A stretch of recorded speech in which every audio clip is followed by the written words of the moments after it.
siamo davanti a Sua Maestà il ragù alla bolognese. L'ingrediente? Abbiamo carne di manzo, carne di maiale e 3 tipi di verdure. E i pomodori sono ciliegini intero. Qual è il segreto per un ragù alla bolognese? Il mostro alla bolognese è quello delle ottime carni, sapere usare 3 verdure contemporanee, prima la cipolla, poi 2 verdure, carote e sedano, che siano vaporizzate bene.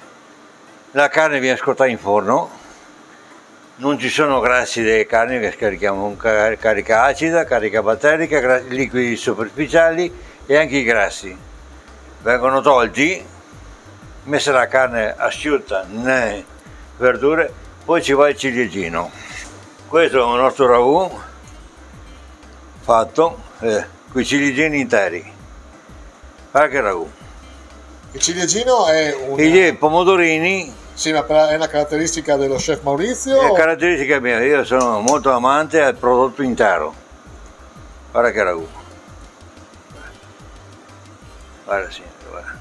Qua la cottura quanto è stata? Qua io vado sempre dalle 3 ore ai 4 ore.